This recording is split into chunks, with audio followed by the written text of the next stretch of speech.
Ave Maria, gratia plena, Dominus tecum.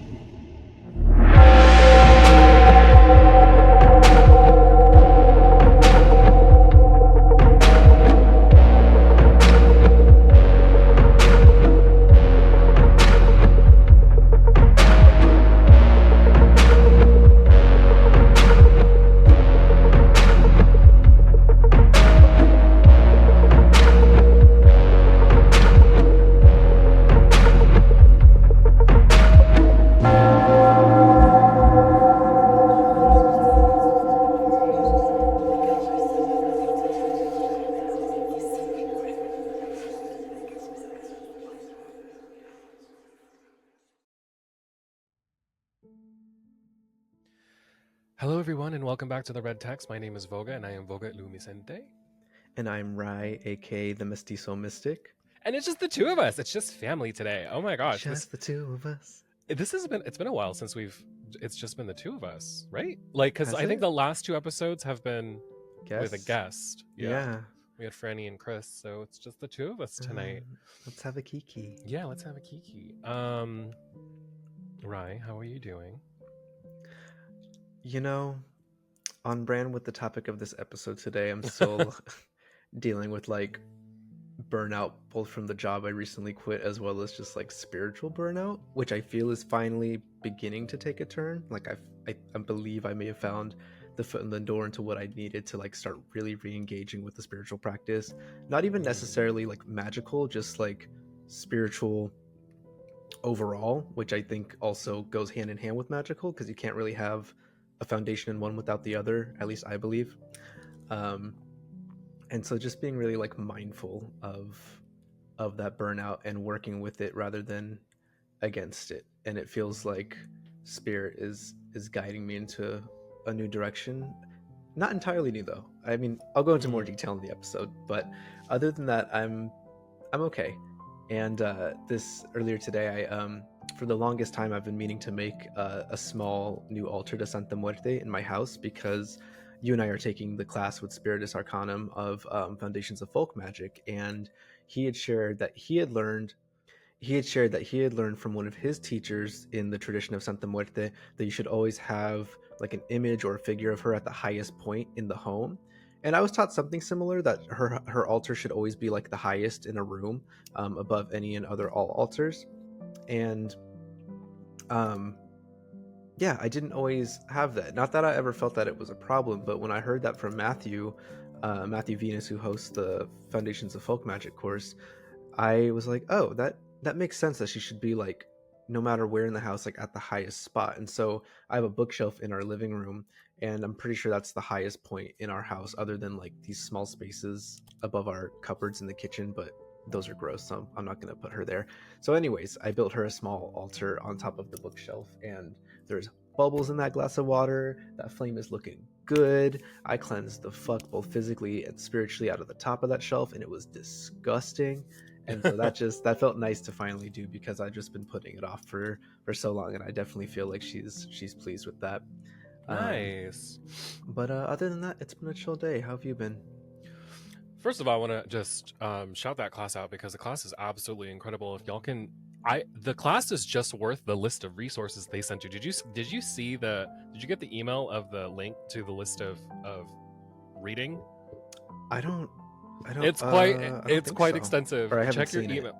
Check your email because it's quite extensive. It's a very very good list, and I'm just like, whoa. It's a very good. It's a very very good Was it class. recent or? Mm-hmm. Yeah, I think it was within the last couple of days. Okay, I'll find it later. Yeah, just go look at it because I saw it this morning. I think it was sent yesterday, with yesterday's class. But yes, it's a very good class. It's like what Rai said. It's through with Matthew Venus, who is Spiritus Arcanum on Instagram. If y'all get the chance to do the class next time that they post it up, please do. It's very very good. I'm doing fine. Not necessarily great, not necessarily bad, stressed out. I'm just kind of like coasting right now, which I'm very grateful for because I Hmm. haven't coasted in a while. Um, there was a little bit of a hiccup though on my way to I was running some errands on Saturday, this past Saturday, with my mom. We were driving on the freeway. We were having a conversation. I was listening. I'm on this disco kick right now. I've always loved disco, but like right now, I've been really on this disco kick. And you know what's so funny? That TikTok is actually what prompted it, because there's like this viral dance that people are doing to "Let It Whip." You know that song? Sing it for me. Oh, I don't know the lyrics by heart, but if you heard it, you would know exactly what I was talking about. Probably. But it's classic disco song. So it prompted me to like, or it made me want to listen to disco more. So I've been on this disco. Anyways, that's beside the point. I was into disco. I was in a really good mood. My mom also really likes disco, so we were just listening to disco. We were vibing, and we were driving down the freeway, and this huge, like, brown metal thing flew onto my fucking windshield, scared the living shit out of me, and cracked my windshield. And Oh it my it god. hit the passenger side of my car, so it terrified me, because like it was huge, like it was absolutely enormous. That's some Final Destination shit. I know, and it scared me. And my mom was sitting in the passenger seat, so it scared me even more. Thank God it wasn't any worse. Thank God it wasn't anything worse. Because it could have been much worse. It could have, one, shattered my windshield. Did you know that if you shatter your windshield, your car is totaled? Really? Because if glass gets into the vent, because there's a vent right underneath the windshield. Right. If glass gets into the vent, they have to replace the entire dash. Fuck, I never even thought of that. Yeah, so the cost to replace the dash, that entire console part, is worth more than your car. Oh my god. So your car is totaled, because that's what my mechanic said, and it's like, it's a good thing this didn't shatter, because this car would have been totaled if your windshield. But the windshield is really strong. It's tempered glass, so I think it's not meant to shatter. I guess, I don't know.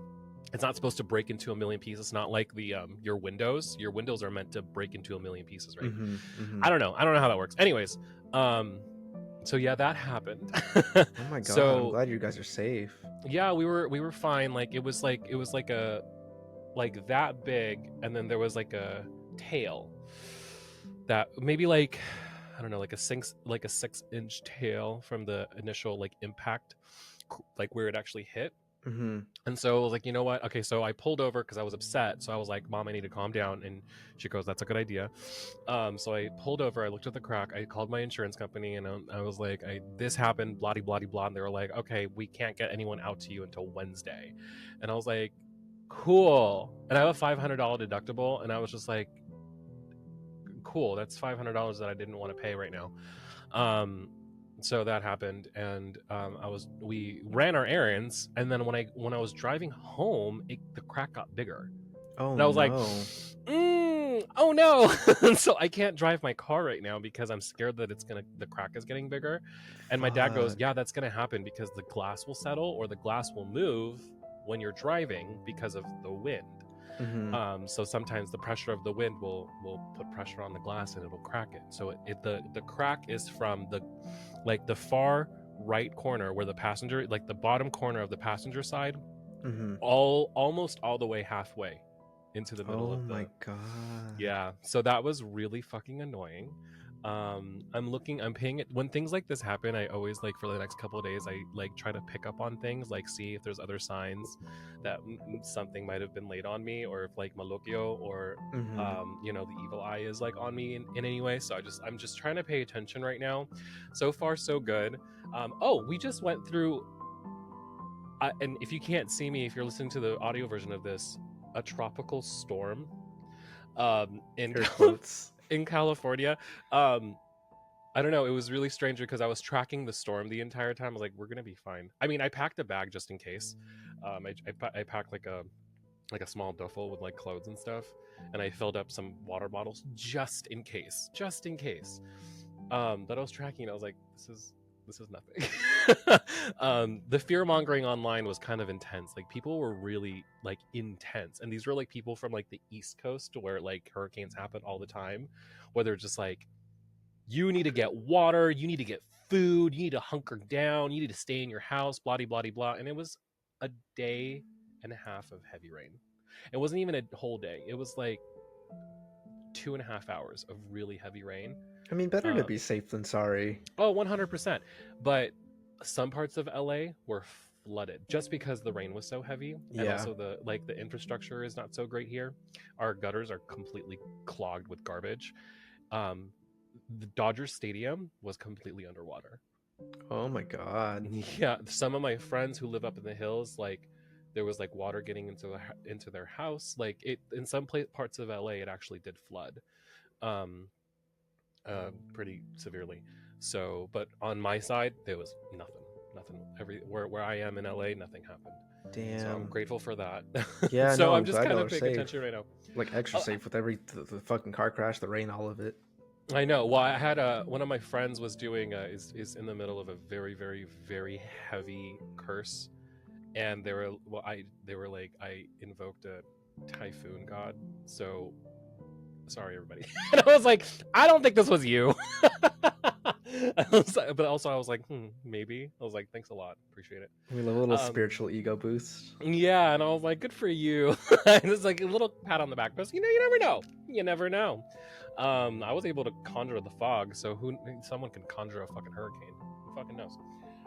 But yeah, I'm kind of coasting right now. I'm just kind of dealing with life. I'm waiting for my glass to be replaced.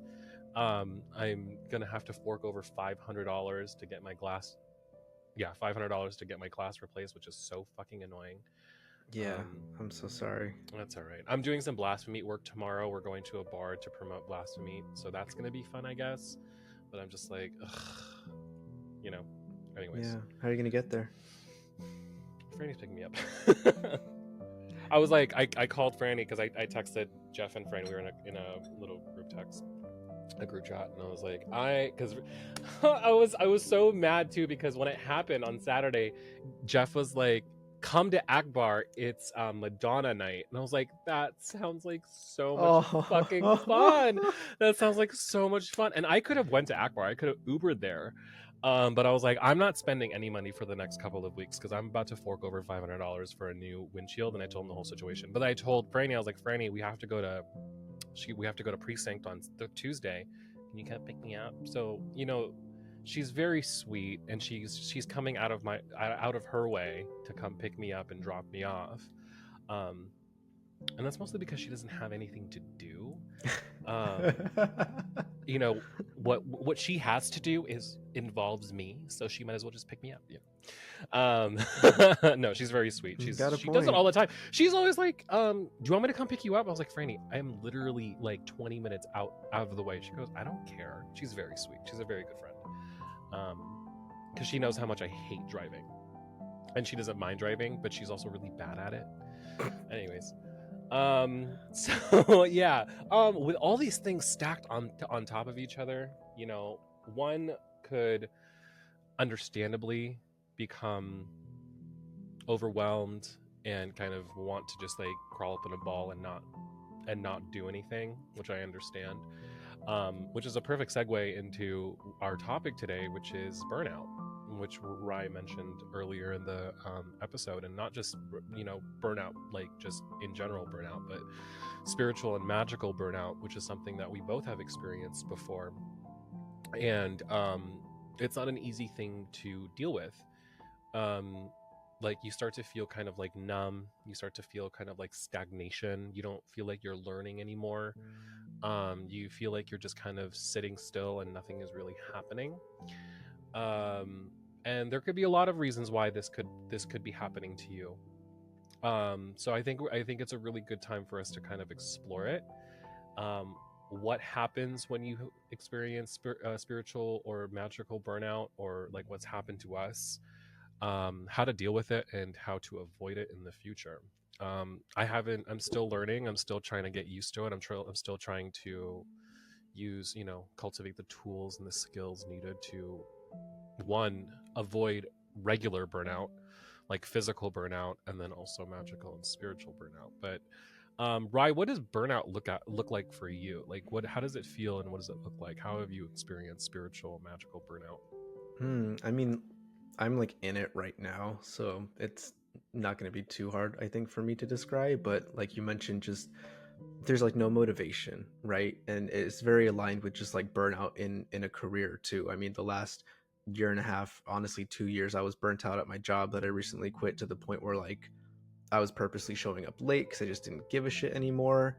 And I was doing the bare minimum until I was gonna get in trouble, which I barely ever did. So it's just like, you stop giving it your all. You just not even just your all. You just stop giving time and energy to whatever it is that was fulfilling you, whether that's regular burnout with a career, or spiritually, magically, with devotions that you have, with offerings that you give, with even doing ritual work, spell work, prayer, whatever. Like I remember back when I got into praying the rosary again as like a folk Catholic, before I even took on that label. Like for a good year, I was praying the rosary at least a bare minimum of once a day, and carving out the time for that. And there was like a very short time where I was praying it 3 to 4 times a day. And now I barely pray the rosary once a week. And so just this transition from like the spirituality and magic being your everything, or at least speaking from the I being my everything, to then like finding it difficult, almost like depression, like finding it's so difficult to find the motivation to even do those smallest of things. And of course, the root causes of the burnout can vary wide and far. um, but yeah, so for me, it's the motivation, just not caring anymore, which also is like a double-edged sword, because then I feel the guilt for not caring, because I'm like, my spirits and ancestors have got me to where I am, and yet I can't even find the energy to do some type of devotional for them once a week or something, because I just don't have that willpower to do so. I'm trying to think of any other symptoms I might be forgetting. It definitely makes life seem, for me, more lackluster. I think magic, as a practice, and spirituality as an embodied practice, just adds so much more vibrancy to life, when it comes to experiencing and viewing interconnectedness and Mm-hmm. community. And also when you're just doing magic, like when you feel that energy flowing, or just the fucking dopamine rush that comes with seeing a spell come into fruition, right? And like having that childlike wonder, like that all for me disappears when I'm in these ruts of burnout, because it's just not happening. um, and that's probably one of the toughest parts, is like suddenly it's like going from living in full color to living in black and white. um, I think that for the most part sums up burnout for spiritual and magically, for me. But obviously we have this whole episode to talk about it, so.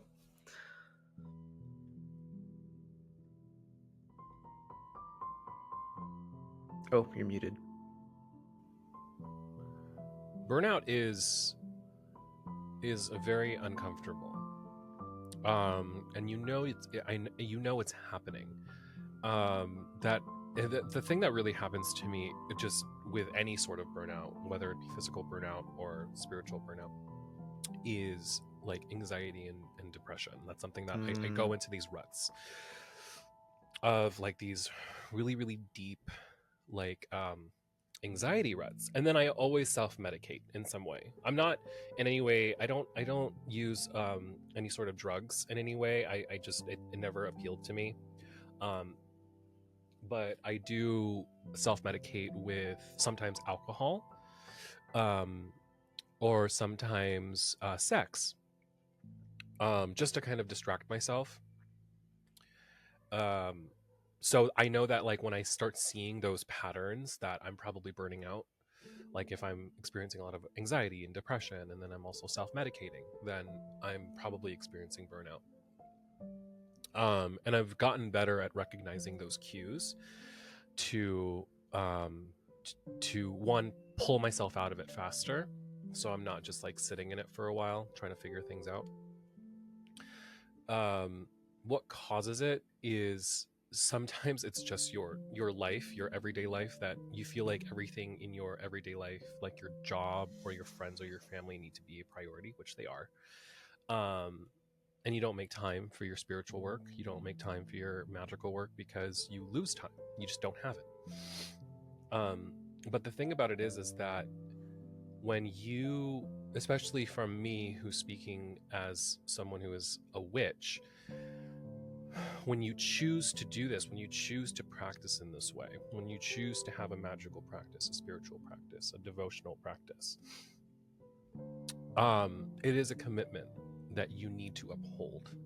I'm not going to be the person who's going to sit here and tell you that you're fine. Everything is going to be okay. I used to be. And you are going to be okay. Everything's going to be fine. That's true. It's still true. But saying that is not you can't use that as a scapegoat, because you chose this life. You chose to work within these currents, and this realm and these spirits know who you are now.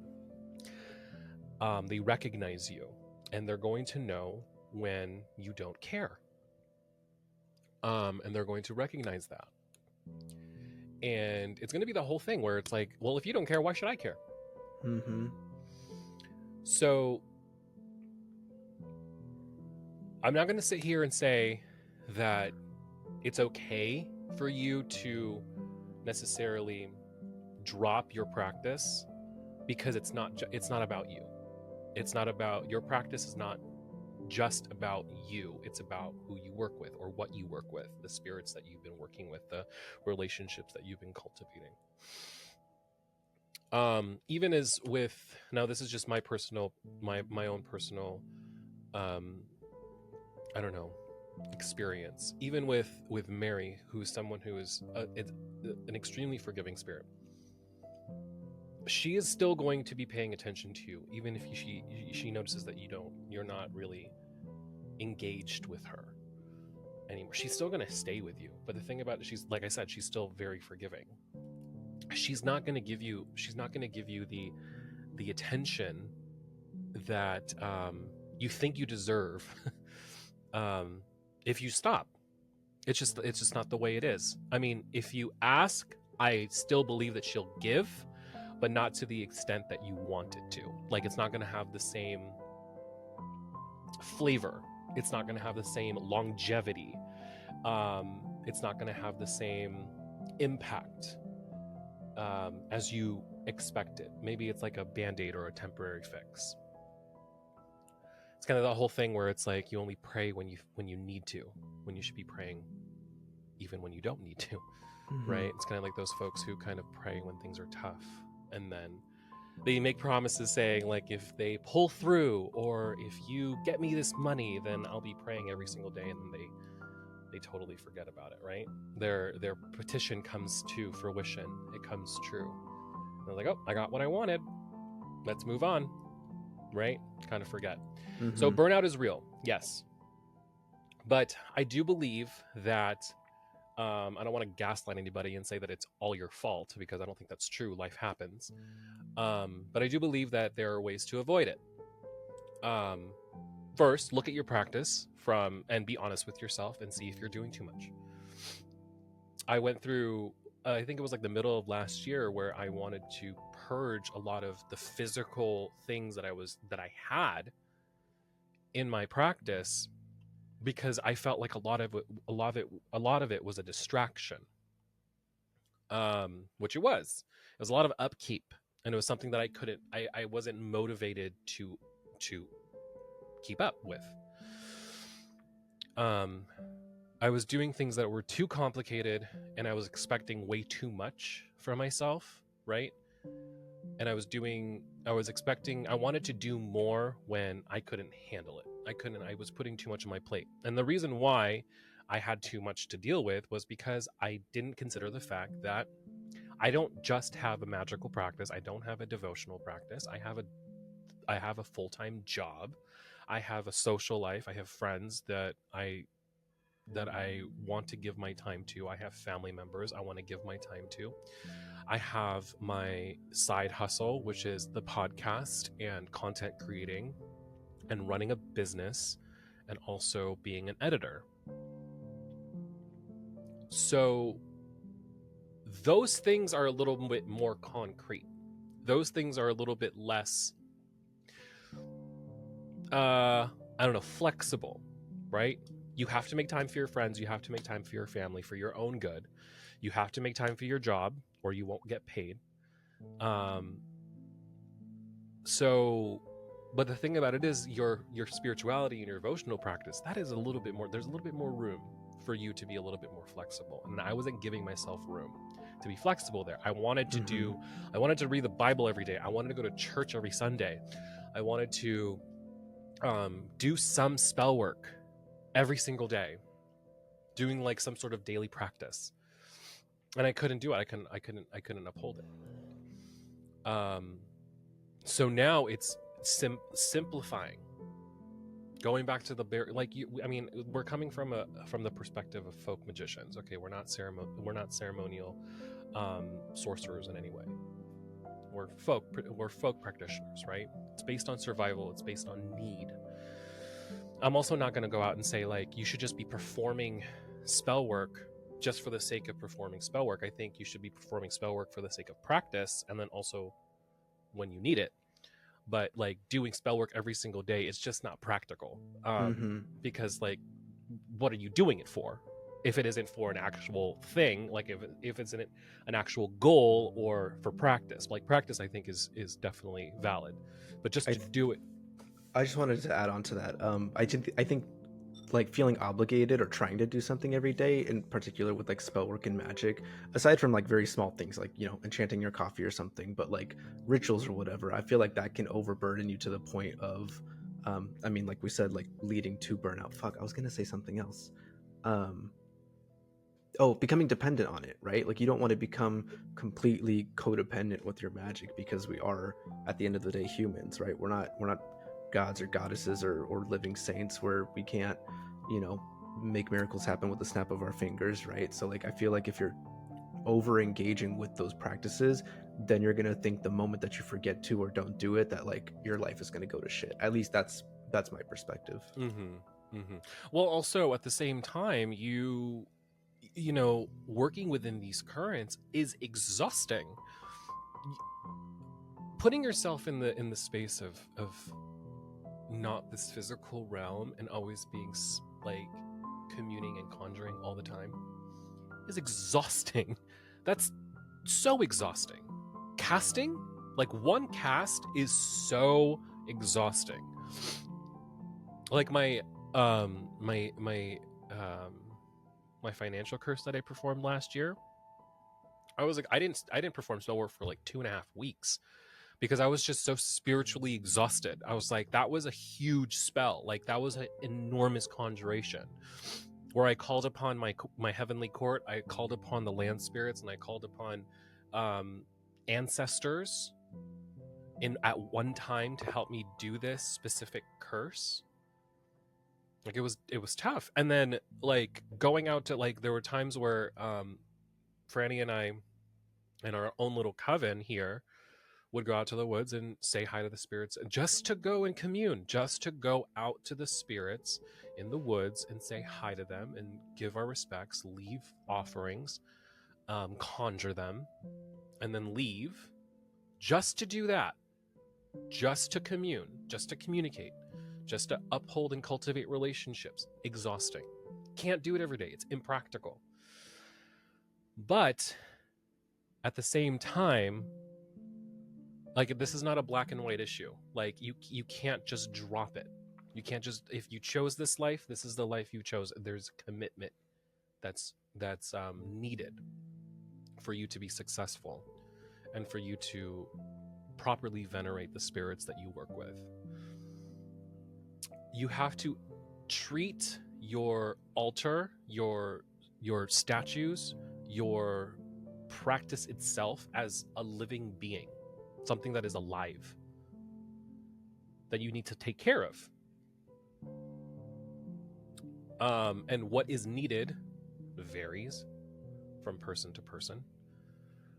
So what I had to do when I was really experiencing a lot of spiritual burnout last year was to simplify. Instead of getting whiskey every single time I wanted to commune and communicate with Michael, I gave him water. Because that's what I had accessible to me. Instead of getting all of these huge meals for my ancestors not every single day. It was like every other day, you know, feeding them every 2 days was exhausting. because I also made a commitment to myself. I was like, if you're gonna give your ancestors, your blood ancestors food, make the food. So I was making them food. I was making them a meal. Like I would make something for myself, and I would make it for like the both of us, and I would do that like every 2 days. It got too much. Like it was getting really, and I was up until like 2 o'clock in the morning doing that. So I was offering them sugar, I was offering them bread, I was giving them candies. And like candies are easy because candies can stay on an altar for a long time. Like food, I have to time. yeah, food I can only have on the altar for like 2 days max, and then I have to replace it. Right? I always wanted to have something on the altar. That's the reason why I had to like replace it every 2 days. So I can have candies, flowers give me like a week, right? I had to like simplify it. I had to bring it down, dial it down. You know, you don't need to do all of these things all the time. Reserve the big things for the big moments, right? Like reserve the big things, like a big meal and a big like feast and a big like huge offerings. Save for, I don't know, All Saints Day, right? That's a big day for ancestors and saints. That's everyone, right? So save like a big meal for that. Have a feast or an ancestor's birthday. That's something that I like to do for, especially for my great grandfather. I know his birthday, so I prepare a feast and we have a meal. But so don't try to limit the things that you think you need to do. Limit the offerings that you think you need to give. Simplify it and make it so that it's accessible to you. Something that's your devotional and your upkeep, your spiritual hygiene needs to be habitual. It's not necessarily obligation. It needs to be habitual because these are the things that you should want to do. You should want to upkeep. The relationships that you have worked so hard to cultivate, you need to make sure you cultivate and continue those relationships. Yeah, that's like the biggest piece of advice I got from one of my mentors, actually Alexis Arredondo of City Alchemist, during a reading, because I was about to say, my name is Voga. I just gave you that advice. I've been fluctuating with my burnout in my Magickal spiritual practice over the last year, maybe even year and a half. The majority of that has been due to a lot of mainly the burnout I was going through in the previous job I had, as well as just flows of mainly depression that I only just recently got diagnosed. So again, those aren't excuses to fall out of a practice, but I wasn't aware that that was also going hand in hand in tandem, affecting my practice, right? And there's an extent. I'm sorry, I don't want to interrupt you. I just want, before I forget this out of my hand, those are not excuses. Those are reasons. Right. Yeah. Having depression and anxiety are not excuses that things happen. They are reasons things happen. I want to make sure that I'm not trying to say that you falling out of a practice is because you're depressed and you're anxious, because that would be gaslighting. I'm not going to tell you that. Right. But the thing about it is that if you know that because these things they happen, they have a domino effect, right? It's you being able to recognize those patterns and being able to pick yourself out of it, right? Yeah. And you kind of, that's what I'm trying to say, is like what I learned over the last couple of years is I start to recognize those patterns, and I learned how to pick myself out of it faster. I was like, oh, I see those cues. This is happening again to me. I'm seeing these patterns that are I've recognized before, and I take myself out of it. Okay, go ahead. I'm sorry. No, that's fine. I was just gonna follow up with what I was saying with the fact that like spiritual, your court, depending on the relationship you have with your spirits, whether that's solely just ancestors or for me Santa Muerte and La Virgen de Guadalupe, like their understanding, like they will know if it's you falling out of your practice because of you just strictly being lazy, or because you're going through shit in your own life, like anxiety, like depression. So I didn't want to say that those are excuses by any means, because it's their, like you said, their reasons, and I agree with that. But rather what I was trying to say was like your spirits will understand when you're slacking out of laziness versus like not being able to contribute time and energy because you're going through your own shit as a human being during this incarnation, right? And like you're saying, Voga, that over time you learn you will be more likely to learn how to pick yourself up faster out of these spiritual and magical burnouts because when you recognize the patterns, or at least take time to be mindful of them and their symptoms, you can then be more mindful of like what you need to do. And I want to add that if you're experiencing burnout for the first time, you may not be aware whatsoever that you're even experiencing it. Last semester, I had to take a class for as training to be a therapist, and it was all about the laws and ethics of being a therapist. And one of the things we covered was burnout. And oftentimes, when therapists, which is a profession that has one of the highest burnout rates of all professions, um, that oftentimes when you're experiencing burnout, you don't always recognize it in yourself, but others will see it within you, or like see you experiencing the burnout and have to actually help you kind of become aware of that. And you know, as a therapist, you shouldn't be practicing all burnt out because you can cause harm to clients.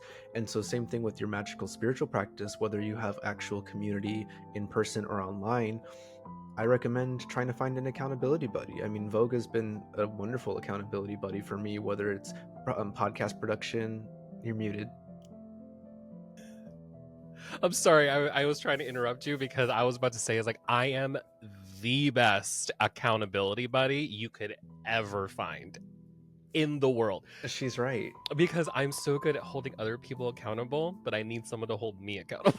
Like, it's so, but like, that's just the way my brain works. Like, I will think of other, like, I do it for Frankie too, where I'm just like, you've been producing a lot of videos. Do you need to take a break? Do I have to remind you once a month to take a break? And they're like, yeah, I think that's a good idea. Yeah, and Because we forget. yeah, and as someone who's also diagnosed with ADHD, like that accountability buddy slash body doubling is exactly what I need sometimes. Not even sometimes, it's exactly what I need in those instances of like Yeah. garnering that awareness. Because I mean, honestly, it wasn't until the last 1.5, 2 years where I think I'm pretty sure it was the first time I ever experienced magical spiritual burnout in my practice, because I used to have let me trace back my steps. When we were talking, or when you were sharing, Voga, about being overwhelmed and doing so much that it becomes too much that you then fall out of it, that's exactly what happened with me. I was praying the rosary every day. My altars evolved from these tiny little altars over time through my devotional practice to these like giant, elaborate, beautiful, intricate altars. And so then when I started to go through my own personal like anxieties and depression, and then also spiritual magical burnout, on top of that, as they segued into one another, I felt so guilty, because I'm like, oh fuck, I don't think I can pray the rosary again every day. Or I for a long ass time I had a devotional habit of, before leaving the house, every single time I would make time, like just a few, like 1 minute at the very least, to go to each of my three main altars, my ancestors Mary and Santa Muerte, to just say a couple quick prayers, or at least one at the bare minimum, every day without fail for a very prolonged period of time. I'm still trying to work on getting back into that, but at the bare minimum, I'll always pray at Santa Muerte's altar before leaving the house. And I would say one is better than nothing at all, right? When I got that advice from Alexis, my mentor, specifically in the Santa Muerte tradition, his advice was that, you know, take baby steps, like Voga was saying, simplify, like also take baby steps, right? Like if you Yeah. had an elaborate practice beforehand, and now you're finding yourself really burnt out that you can't upkeep with those devotions you had prior, just wake up and say thank you for another day to your ancestors, Right. or whatever spirits you work with, and then build upon that. Like obviously don't just stop there and think that's enough, but take those baby steps to just ease yourself back into your practice until you can then build upon that. And it may never look like what it was before, it may never be as intricate or elaborate as it was before, Which is and great. which is great. That means Great. you're changing and your Yeah. practice is changing and evolving.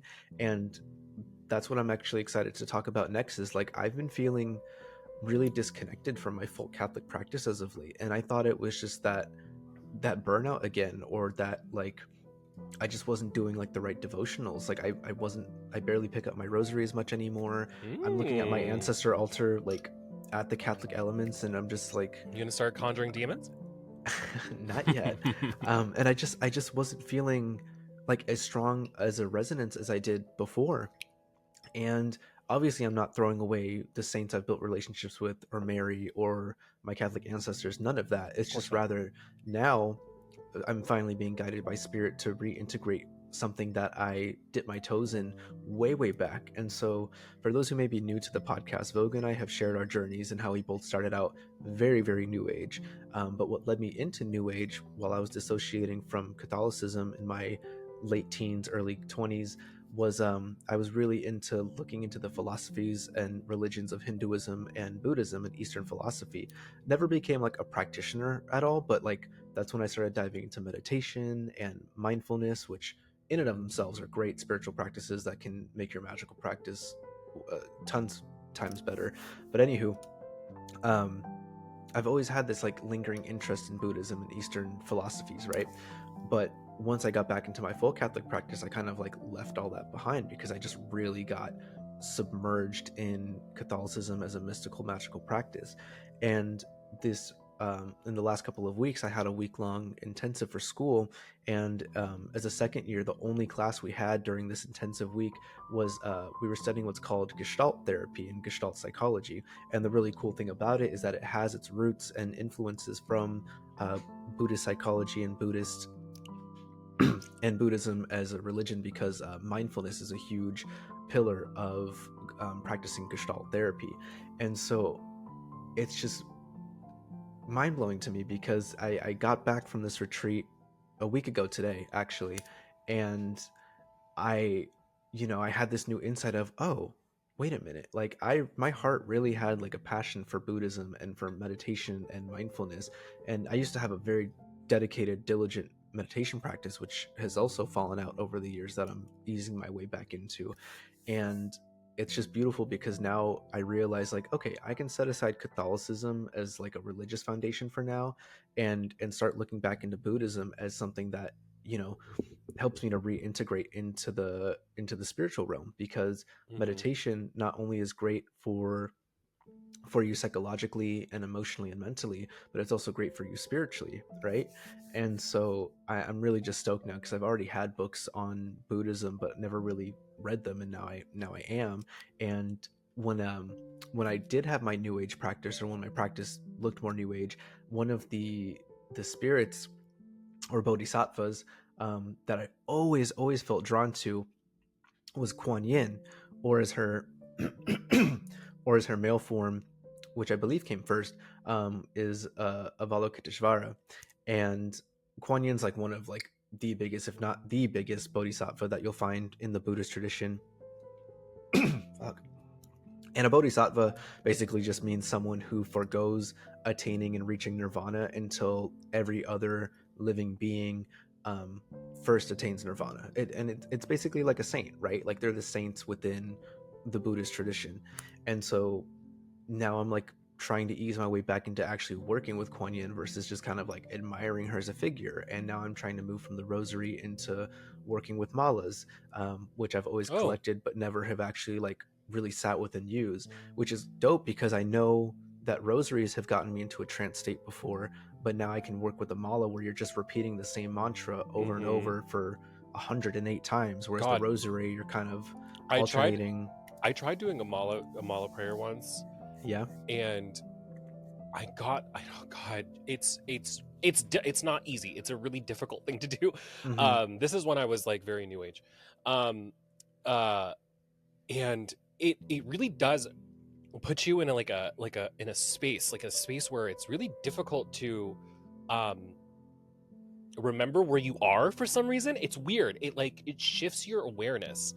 And but then I got distracted. Like I get easily distracted. But for like a good like 10 minutes, I was just like, I don't even know where I am right now because I'm just so into what I'm doing. It works. It really does Yeah. work, but it's really difficult to do. So yeah, really cool. It's very much a lot like praying the rosary, not exactly like praying the rosary. I still get very distracted when I pray the rosary because I still don't know my mysteries by heart. So I still have to go back and forth every once in a while. And also I don't even use the mysteries all the time. I usually just my mysteries are always what's going on around me. So I usually pray for what's going on in me. Anyways, but you mentioned mala beads. I was like, oh my God, I forgot that I used to have 3 sets of mala beads. I used to have one that was made of howlite, one was made of amethyst, and one that was made of tiger's eye. I don't even know where they are anymore. If I still Yeah. have them, I'm sending them to you. You can have them. Oh God, please don't. Again, I'm trying to simplify my practice again Oh, because I have okay. so fucking much. I probably don't have Um, them anyway. but yeah, and it's cool because comparing malas to rosaries, like they're both forms of prayer beads, right? And so a Yeah. few days ago, I was reading articles, and there's actually quite a bit of similarities between Buddhism and Catholicism, like clergy wise, the prayer beads, Hmm. the way merit works. Like, for instance, you can pray rosaries or do certain actions and earn indulgences for the souls in purgatory. And in Buddhism, it's called earning merit. So you can get merit for either yourself or for others, whether that's relatives or strangers, through actions, through deeds, and through prayer to help alleviate the amount of time that you'll have to be consistently reincarnated on Earth, and which is known as like samsara. And yeah, it was just a trip to see these parallels. And I was even reading this one article of there was a priest who was a Catholic priest, but then uh, in the evenings or on certain days and on certain days he would then be what was it, as he was either a Zen Buddhist priest or some type of Buddhist priest, and he called it double belonging, I believe it was. And so he was switching these roles as Catholic priest and Buddhist priest because he just felt an innate sense of belonging to both of these traditions. And of course, like, dogmatically, the Catholic Church as an institution will tell you you can't do that, you can't be both. But Of course. I'm starting to now feel this draw towards both integrating Buddhism back into my life and seriously integrating it as a practice and embodying it versus just like researching it as like a philosophy, and seeing how that can go hand in hand with my Catholic mystic kind of.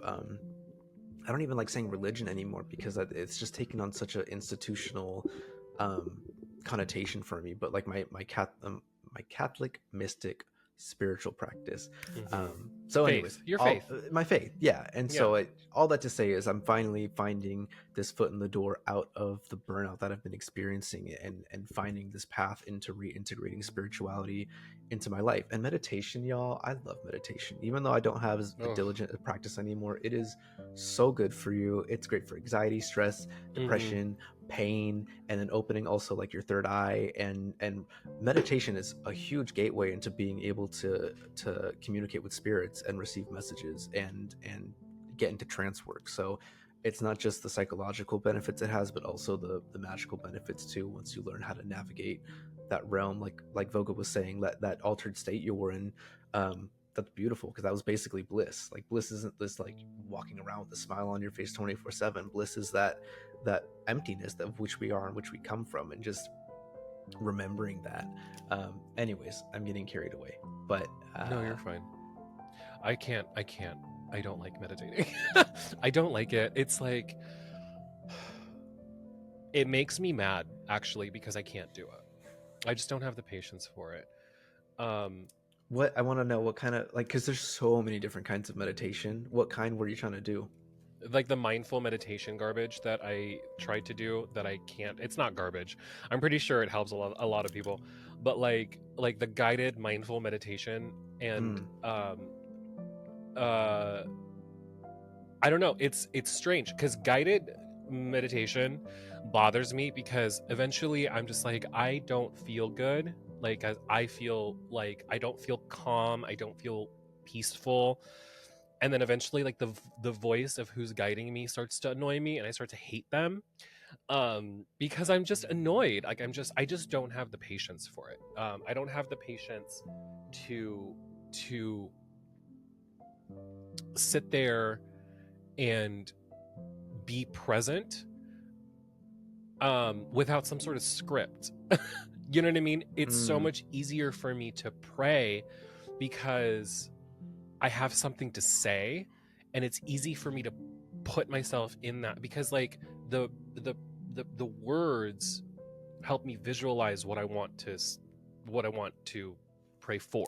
mm-hmm, mm-hmm. You know, so you know, even just like saying the Hail Mary, you can picture those prayers in your head. Like what are you can picture yourself saying that to her, Yeah. right? As like meditation is praying for yourself. And I just don't have the patience for I don't like I just get I don't know. I get annoyed Mm. when I meditate. I tried. I really tried. I just, well, I mean, I kind of tried, and then I gave up because, like, I don't like being uncomfortable. I don't like being uncomfortable when it comes to, like, I'm very impatient in my practice, but then also at Yeah. the same time, it's like there are things where I'm really uncomfortable doing something, but I'm also having a blast, you know? Yeah. So, like, when I meditate, I'm uncomfortable, but I'm bored. But, like, when I go out to the woods to conjure spirits, I'm very uncomfortable, but I'm having so much fun. Yeah. You know, because it's like thrilling. It's like it's exhilarating. Yeah. And that's just my personality. You know, you and I are such polar opposites. You are very much that person. You are very much the person who can be very mindful and very within themselves because you're so conceited. Oh, bitch, you missed it. I fucking flipped off a lady yesterday morning because I was walking Work. my dog, and this fucking She called you ugly. bitch. No, like we're about to cross a crosswalk. Mind you, my dog's like very much a puller still, so she walks slightly in front of me, and we were about to cross a crosswalk where there's a stop sign, and this lady stops at it, but she's too busy looking at looking at her phone that's attached to her dashboard that she didn't even bother to see us in the crosswalk. So as we're beginning to walk, she literally starts driving and was maybe like 2 feet away from hitting my dog. And then she has the audacity to like put up her hand as if like we had a like a thank you, like we allowed her to go when that was not it at all. So I was so fucking livid. I'm like, Is she there's dead like now? I Is she don't still know. alive? I mean, I didn't do anything to cause it if it did. That's what I'm asking you. But I no, I wouldn't put my time and energy towards that. But it's just I want to go back to the meditation part because If she hit my dog, she would have been dead. oh yeah, yeah. But it's just funny because what you were detailing, like all of those feelings and emotions coming up, like the impatience and the discomfort, those are all pieces. Like those are all parts of meditation. Like that's the practice, is you are becoming aware of those things, and really the whole point of meditation is to just build Oh, your okay. awareness, Well, right? in that case, then I am the best meditator ever because I was very aware that I was annoyed and irritated. Well, it's really cool that you had that experience though of those 10 minutes. I want to do a whole episode on meditation, low key, but those 10 minutes you experienced of like losing your sense of self, that was like dissolution of the ego, or at least that's what it sounds like to me. And that's just wild that you experience that, because that usually often takes, hours upon hours of someone to meditate to even get like a Oh no, it glimpse of took that me. feeling. It didn't happen within. No, it didn't happen within 10 minutes. This was like the third round of me going around the Malabeads. That's still so soon for someone who's like just trying something out Yeah, like I was that. like, So that's so it felt like I amazing. was floating. It was crazy, but it was like Yeah. maybe like 10 minutes. I don't know. You kind of lose track of time. You know, I was sitting on my bed. I was trying to do it, and Hmm. I put on this like clinky music. Um, it's so like LA girl going to a Reiki studio. It was very that. So it was I don't know, it was very, now that I think about it, I cringe. I was very into it then. But now that I'm like looking back on it, like if I can talk to that version of Voga, I'm just like, snap out of it. You've got work to do. Like let's do this a little bit earlier, please. Like speed it up. Um, Yeah, but Will, you need Zen in your life. I don't have patience for Zen. I get That's the bored. problem. Listen, I get bored. I get really bored because of my attention deficit. Because I'm deficit of attention. I'm a deficit of paying Bitch, you and attention. me both. But the thing about it is that it's like I just don't get irritated when I'm bored. I'm mad when I'm bored. Right. I get angry when I'm bored because I was like, what am because I don't like wasting my time. Yeah. And I feel mean, like when that's I'm also bored, a symptom of ADHD is being 100%. Yeah. 100%. When I am bored, I feel like I'm wasting my time. Yeah. And I don't like wasting my time. I feel like I need to be doing something that is I feel like I need to constantly be being like feel like I'm being fulfilled in some What way. do you do to relax? I listen to music. Something is, I can't sit in quiet.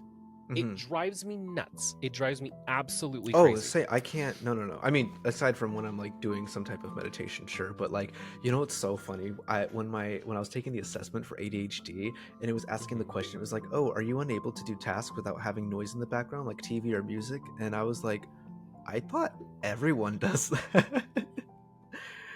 Wait, Like, you thought that everyone has music on or watches I TV or thought, like, something? yeah, like cleaning the Yeah. house and playing music, or just Well, like having white noise or something going on in the background. no, But I like, knew that people didn't do that. I knew that there was something wrong with me because I can't do it. Like, because my grandmother has it too. My grandmother, she can't fall asleep without the TV on. She has the TV running the entire night.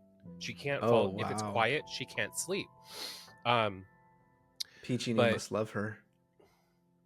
huh? I said the PG&E must love her. Mm, the what must love her? PG&E, do you guys have Pacific Gas and Electric? Whatever the electric company is down there Oh, for y'all. yeah. So the power, yeah. Because she has a light on and she has her TV on all night. She's retired. She's living off the government's check. Um, but yeah, I mean that's a really good question. What do I do to relax? I listen to records. I listen to music. Always calms me down. Mm. Even doing my makeup, I can't do it in silence. I can't. It's like it's either I'm listening to music or I'm talking to, like, if I'm getting ready with something, like if I'm with Franny. If Franny stops talking, I'll be like, "Girl, can you turn on some music?" Franny's different. Franny is neurotypical. That's Um, disgusting. I know it's so annoying. I asked her, she was like, "Girl, are you neurodivergent in any way?" She goes, "I don't think so. Like, I'm pretty normal." I was like, "That's why you're so fucking boring to be around sometimes." But like, she'll stop talking and it's just completely quiet. And I'm just like, can we turn on some music or something? Can we put on a TV show or something? Like, it's so Yeah. quiet. So like when I'm watching, like when I'm doing my makeup or if I'm doing anything, there has to be something going on. Yeah. But if I do really just want to wind down, like sitting on the beach, that shit's not relaxing to me. Like, Oh, I love doing it's like that. sensory overload sometimes. Like, I need to be having fun on the beach. Like, I need to be drinking or playing games, like, or reading something. That's nice. I like reading on the beach. That's very nice. Oh, I forgot you knew how to read. Hmm. Yeah, I hooked on phonics. I'm working on it. But like I can sit and like listen to the water for like 5 minutes and it gets old real quick. Really, really quick. Oh, I love just listening to the waves of the ocean. I do too, for 5 minutes. When I stop hating it, I mean, when I stop loving it, I'll stop and do something else. But yeah, so Well, this is a. Oh, go ahead. Go ahead. No, I wasn't gonna say. It was just basically, like, I don't have. Music is very important to me. You already know that. Yeah. Music is like a huge part of my life. It's always been a huge. I've been always very musically inclined. Like, hearing good music is something that I'm just really good at it. Like, I'm good at listening to good music and I recognize songs. Like, the way my brain works, it's very musically inclined. There's something about music that just makes me feel good, and incorporating music into my practice actually makes it a lot less stagnant, which is like a really good segue into going back to the topic. It actually brings me. That's what I was gonna say. Yeah, it actually incorporates bringing music into my practice is very effective for me because it actually makes me want to practice, because like I incorporate like I told you before, I incorporate my grandfather's music into my ancestral work. I incorporate musicians into my ancestral work. Like, for example, I work with I venerate Freddie Mercury and Pete Burns. So I incorporate their music into my, and then also when I'm just casting, I have music playing, and it's not like Gregorian chants, because like that there's a time and a place for Gregorian chants, but time and place. Where's the decorum?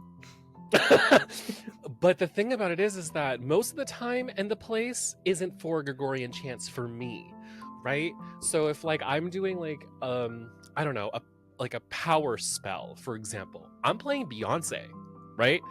If I'm doing like a self-love spell, I'm playing Beyonce. I'm doing like some sort of like self-love or whatever, I'm playing Beyonce for sure. I still haven't found, like, there's only, I can count on my one hand like the amount of times where I've played music while doing spell work or something, because for me it's Oh hit my or miss. god, Like, I do it every single time. I either get too distracted by the music or it actually like it helps influence. It's like very 50-50. Like the one time I remember doing it for sure was when I was doing a money spell, and so I was playing like a bunch of just badass songs about money. I was playing Money by like Lake Kelly 47, which What's is the a other fire. one? What's the and what's the Jessie J song? Ain't about I got the the money, money, money, money. money. That one. Made us all Break it unite. down. That version. I want you to play that version while you cast. But Break it down. yeah, what I was gonna ask you next was like, because we covered simplicity, right? Like simplicity as a way to help managing magical burnout and easing like back avoiding into. I don't even, something about saying avoiding it is hard for me because I feel like it's something that's always going to happen at one point or another, and so I see it more as managing it rather than avoiding it. But that's just my view of it. Um, but what was I going to say? So aside from simplicity and simplifying one's practice, right? Actually, one last thing on simplicity. Yeah. Strip down your altars. If you have one Yes. Oh altar my or many God. altars and you're going through burnout, just fucking strip it all. If you have altar cloths, wash them and wipe down your Yes. statues and then rebuild it, because you Have find you yourself. ever bathed your statues? I've never bathed them, but I have like wiped them down and anointed them with oils. Bathe them. It is an incredible experience. Okay, so I don't know if I made this up, but when I get a new I haven't got a new statue in a long time, but when I did get new statues, I would wash them in holy water. Like not, well, it's like water with Florida water and holy water. And I treated it as if washing your disciples' feet. Okay, that's the reason why I did it. That was the thing that popped into my head, was when Christ was washing washing their feet. Like, I am no better than you, right? I did that with my statues. I kind of did the same kind of thing where I would put it in a bowl filled with water, and I would anoint it with holy water and Florida water, and I would take like another cup and like douse the top of it with water. There's a video on my Instagram of me doing it to my Marian statue, and it's really beautiful. And then I put some like rose petals in the water, and I put some floating candles in the water, and then I consecrate I do like a spell where I can't consecrate do it. But what Rye's talking about, to strip it down and start all over, it's a brilliant idea. Something that I do when I need to clean my space is I have a bin. I have like a cloth bin, or even I've used like those big ass IKEA bags. And anything that's out of place, everything that's out of place, put it into that bag instead of going into like finding something that's out of place, putting that away, finding another thing that's out of place, putting it away. Put everything that's out of place into a bag and then empty the bag. Okay, that's kind of like how I efficiently and without getting overwhelmed clean my space. Do the same thing with your altar. Strip it down, put everything that's out of place in a bag or somewhere, like, whatever, and put it back, and you'll start to realize, I don't think I need this That's anymore. exactly what I did. Yep. It is fantastic. I'm like looking at my ancestor altar right now too. I'm like, fuck, there's so much on there that oh god. Oh my god. There's so much on there that that was like a straight man burp. Oh, that was nothing. You should. Oh yeah, let me tell you, I've done worse. There's just bangs. I'm taking these off. All I wanted was fucking bangs. No, there's just so much on my altar I'm looking at right now that like that doesn't need to be there. And my ancestor altar is one that I haven't stripped down in a while. Like, I've done Mary's, I don't know, sometime in the last several months. I made this new one for Santa Muerte on the bookshelf. But her main one in my bedroom definitely needs a redo. Anywho, yes, simplifying through acts, through devotions, simplifying altars. But I wanted to ask you, like, what else do you feel helps you to manage, or in your case, avoid burnout when you notice yourself with the symptoms, other than simplifying? Other than simplifying, you have to make it fun again. Like, magic is supposed to be fucking fun. Like, magic is fucking cool. Listen, you are now the witch or the the witch, wizard, sorcerer, whatever, that you dreamt of becoming as a child. Like, you're actually performing magic. That's so fucking cool. When did you lose sight of that? When did you forget that you were actually performing magic? When did you forget that you were actually harnessing power?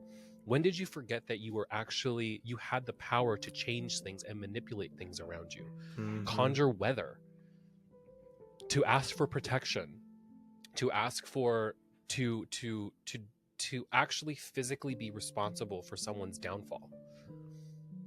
Like, make it fucking cool again. Put yourself in a place, like, cosplay, for God's sake, if you want to.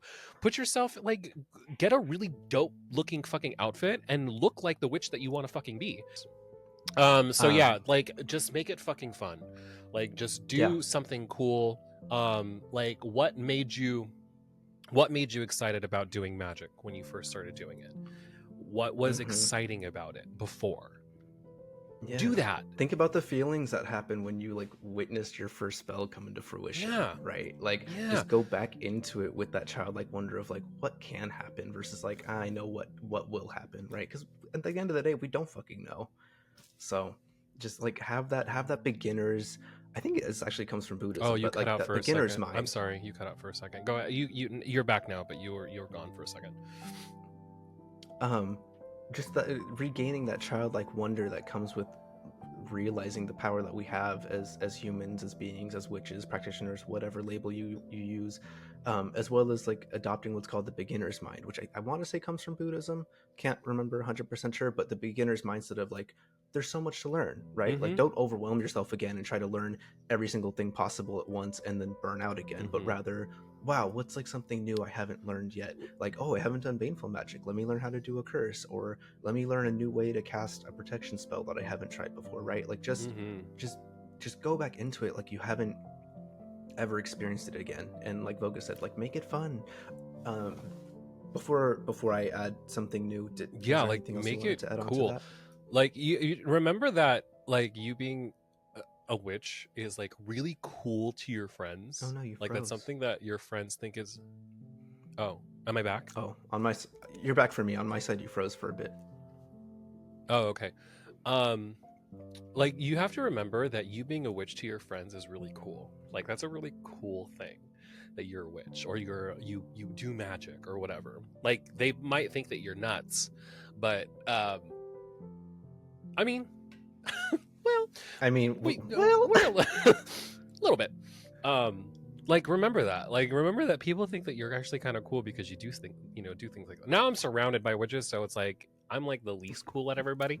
Like, I have friends who are like they're conjuring up like goetic demons. You know what I mean? Like, that's cool. Like, that's cool.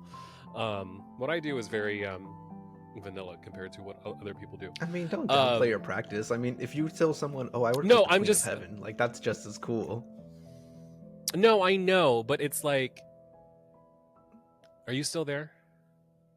Yeah. Oh, recording continues smoothly. Live video will return when. Oh, okay. It's just like your video is gone.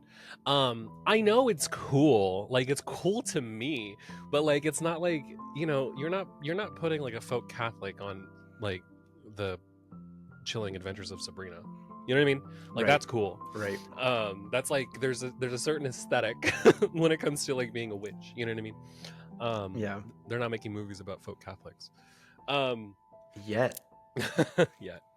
But yeah, I have a like, bunch of friends who are film majors, so I got plenty of material for them to work with when they hit Hollywood. Right. Maybe. But yeah, make it cool, make it fun. It's not supposed to be this grueling, like, annoying thing that you have to do. Like, what's gonna make you want to feel like a chore? What's gonna make you want to do it is if it's fun, and that's what I fall out of sometimes, or it's like, it doesn't feel fun anymore. So pick up a new book that you haven't, like, that has stuff that, like, when I picked up Of Blood and Bones, changed my entire practice. Of Blood and Bones ruined me. Like, that book is incredible, and it's because it helped me gain so much more perspective in how I could practice my craft. And I have never looked back. And now I just, like, I'm a constant death worker, working with. She looks like it. but like do things like that, find new sources, find new people, find mentors to make it cool, make it fun. Yep. That's Because exactly something what I was that gonna say. yeah Yeah. but what I think I want to talk about in the post show, patreon.com/the red text, if you want to listen to the post show, what I want to talk about in the post show is what we have planned and what we want to see our practice grow into within the next year, because I have some ideas. I have some things that I want to work on, and I think that's going to be an interesting conversation. Patreon.com/the red text on subscribe. Please do. But with that said, do you have anything else to say about Magickal Burnout? I just wanted to elaborate a little bit on the last piece you said of like finding a mentor. Like I know that's not always accessible locally Yeah. or even financially accessible, but if you are able to find a reputable teacher, a mentor, whatever, like do it. And they'll always present themselves when it's the right time too. Like that's always been the case for me, is that my mentors have always come at the time that I needed them to. Um and I don't know, that's just how it's worked for me. Your mileage may vary, but by having like a mentor, like you have someone in and of itself that's an accountability buddy, someone with experience who's likely also gone through the same burnout experiences you have in some way, shape, or form, and someone who can give you assignments, give you homework, things to do. Not that sounds burdensome, homework, right? But like when you're trying to get yourself out of burnout and don't know where to start, it really helps to have these assignments and homework to do, because it gives you something to do, and you can build off of whatever it is that you're being asked, invited, or told to do by your mentor or teacher. So if you can, find a mentor, find a teacher. If not that, find community that you can try to work with, that again can hold one another accountable, as well as you don't know everything, I don't know everything. Like there's always going to be someone who knows something that we don't, that you don't, that I don't, that we can learn from. And so when you have community, be it in person, online, or both, that also can help so much, especially just even in the form of support when you're going through these burnout episodes. So spark notes of the episode: when going through burnout, recognize the symptoms, how they manifest for you. It might not be the same way for every person. Know what will help you in those times of burnout, as well as simplify and make it fun, and just fucking get off your ass and just do it. Are you muted?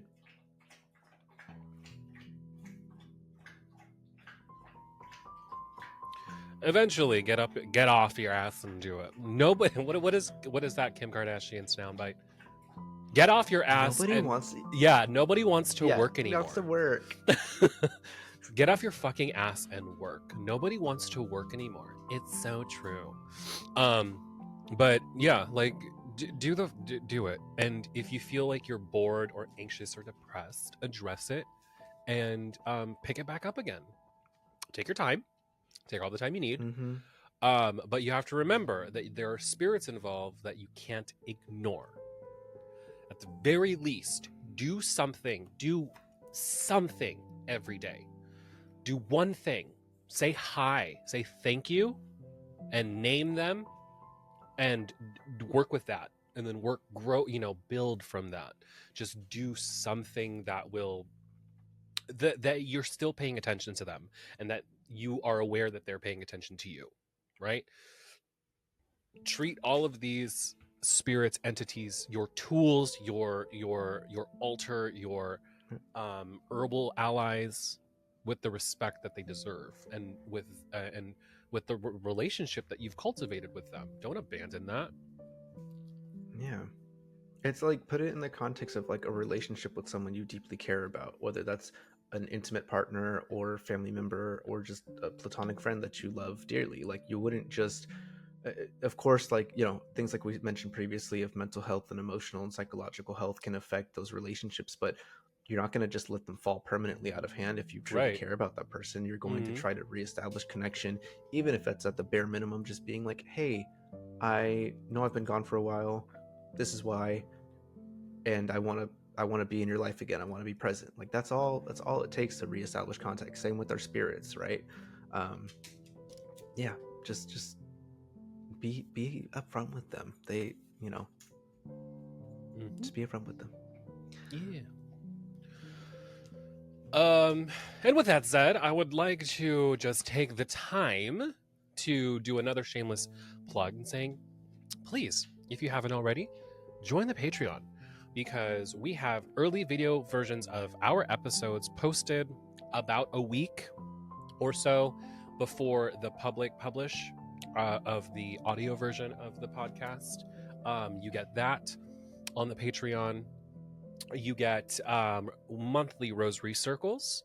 And you also get extra content like post shows, which we're about to film right now, where we speak for another 30-ish minutes about something that we want to talk about. So you get extra content, you get extra bonus episodes, as well as blog posts.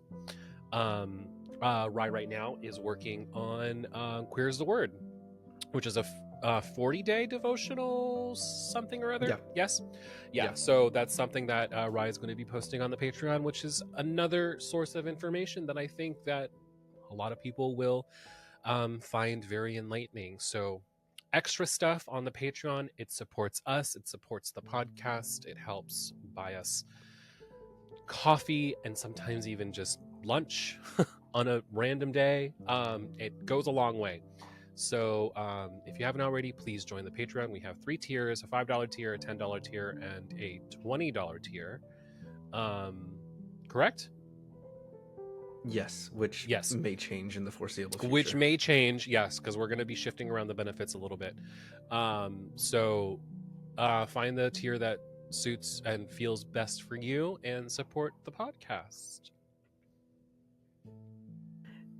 Thank y'all for joining us for another Unholy Communion with the Red Text Podcast. I'm your co-host, Rai, aka the Mestizo Mystic. And I am Voga. I am Voga Illumiscente.